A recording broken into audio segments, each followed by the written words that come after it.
Welcome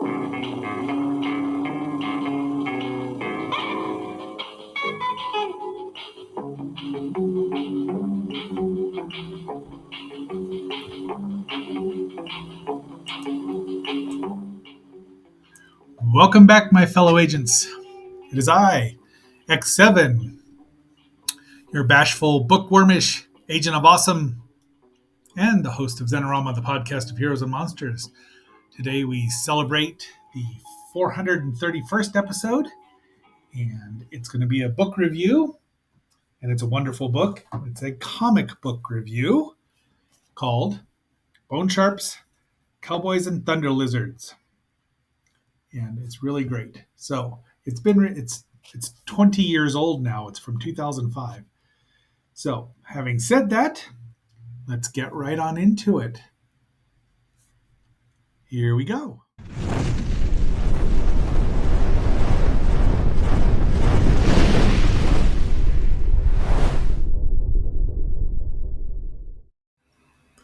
So, here's our book, our comic book. It is a work of historical fiction published in 2005 by www.gt-labs.com.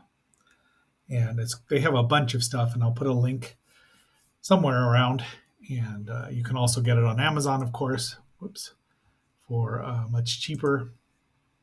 Sadly, that's just how things go. Here is the back. It was written by Jim Ottaviani, who I believe has written most of the other books, and drawn by Big Time Attic. So let me take a look over here, and we'll get this back. Make sure that I've got the right. I should put this here so I can see it better. There. All right. Whoa, that's really bright now.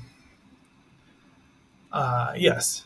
Bone Sharps, Cowboys and Thunder Lizards, a tale of Edward Drinker Cope, Othniel Charles Marsh, and the Gilded Age of Paleontology.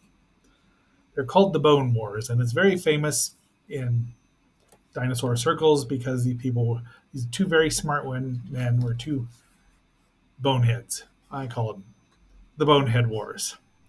So in the book, we get to meet P.T. Barnum, Ulysses S. Grant, and Charles Knight. Now, some of this, one of the great things about this is at the end of the book, the very fascinating comic book. Yes, I know people they like to use the term graphic novel these days, but it's a comic book. It's a book with comic strips in it. It's a comic book. Stop trying to be so snooty. But they have this fact or fiction where he goes through the Mr. Ottaviani, pardon me. I'm going to call him Jim because, I'm sure he'd be okay with that. Goes through where he changed things a little bit, but the things that were fact are in there. And then the fiction. So it's lovingly illustrated, and it's just really a lot of fun. I think I got this not until, years later, probably a decade later. I could look on Amazon because I know that's where I bought it. But it goes through the rise and fall of both Cope and Marsh. I'm generally more sympathetic to Cope because he did discover the Elasmosaurus, even though he got it wrong at first. But just look at these illustrations. It took me a couple of reads to remember who was who because of it's not being in color, but I like it. I like the black and white because, as Calvin's dad once told him, the world was in black and white in those days. It didn't get colorized till the advent of television. But the whole history is just fascinating and sad that these two men who should have been on the same side, there they are, pulling out a Triceratops skull. I would think that P.T. Barnum, did I say that? Yeah. Or Barnum Brown, pardon me, would be in here, but I don't know off the top of my hand. But there they go, Thunder Lizards.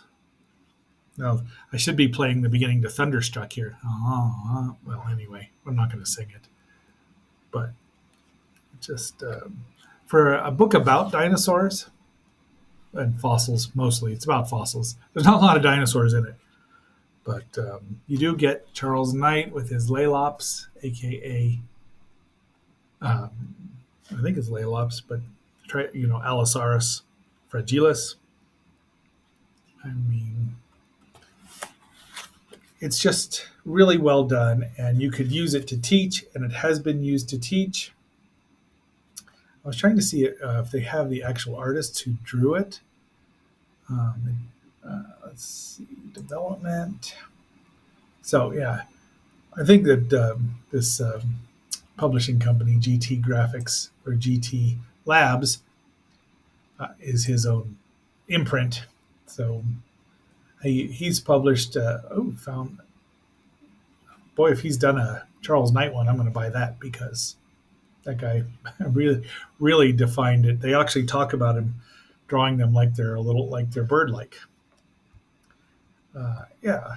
So there's it's fictional history. There's liberties take to make it a little more dramatic. Knight did not meet Cope until a few years before his death. I'm reading this from either the back of the book or in at Wikipedia here. So,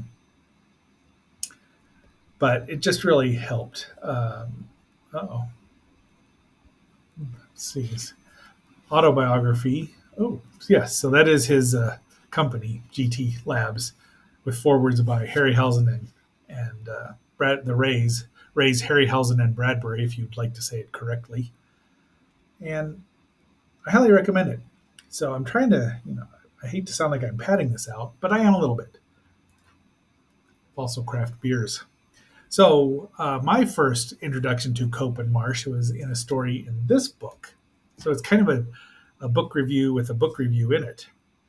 This is 14 Fantastic Tales of the Greatest Monsters of All Time. Dinosaurs aren't monsters, but in it, and on the 1, 2, 3, 4, 5, 6, 7, 8, the eighth story here. There's a series of these. I have the mermaids one as well, but there's several others, including unicorns, magic cats, fairy, bestiary, sorcerers, demons, dogtails, sea serpents. I just looked some of these up. But this is called The Last Thunder Horse West of the Mississippi. And it just runs a scant, let me see, 97 to what? 119 pages. So a little over 20 pages, but it's about a story. You can see my old tattered, this is the Murphy's Law calendar I got, my mother gave me and I've used them as bookmarks for years. Loon's Law of Meteorology. It only rains when you have something planned.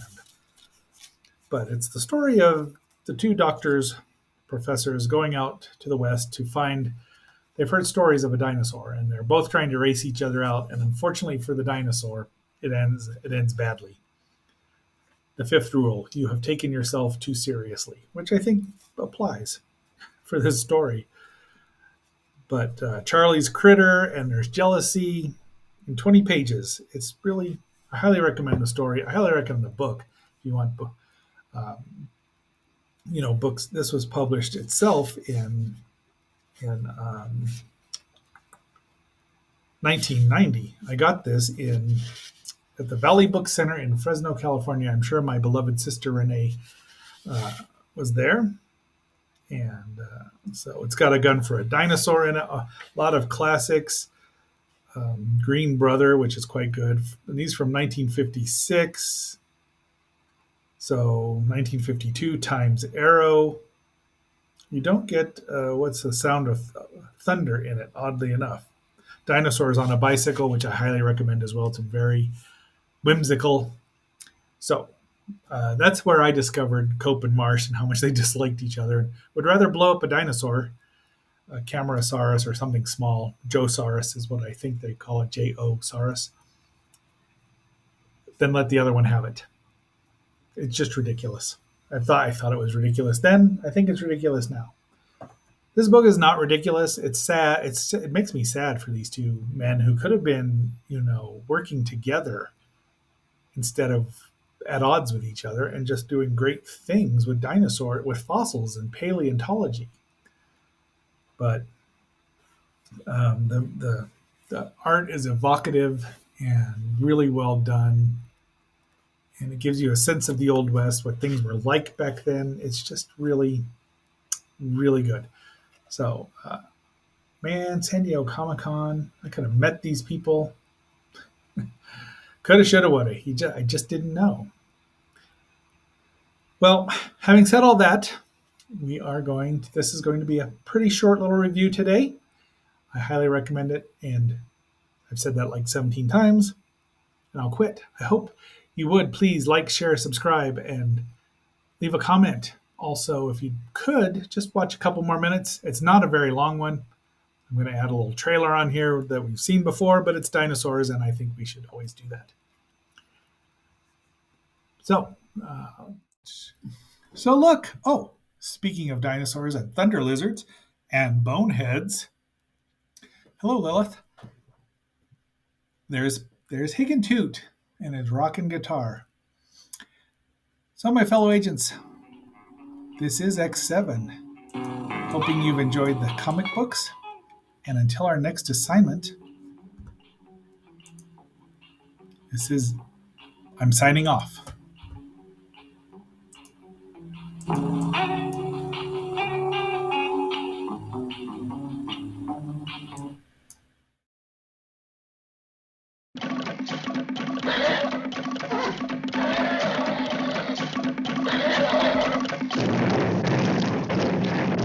When dinosaurs ruled the earth.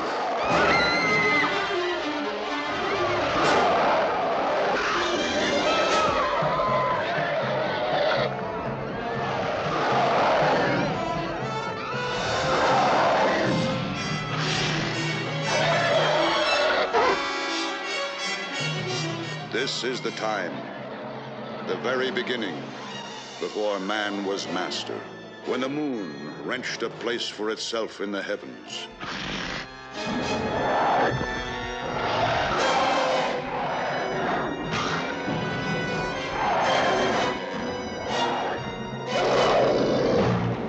This is the time when men lived in fear, and the color of a woman's hair decided who should be sacrificed.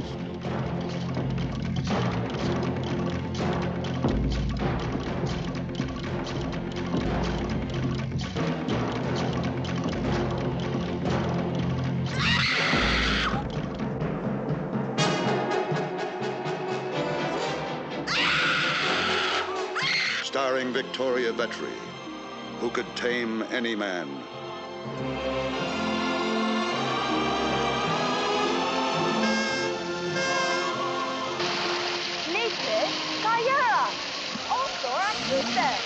Who could even train man's deadliest enemy. Necro!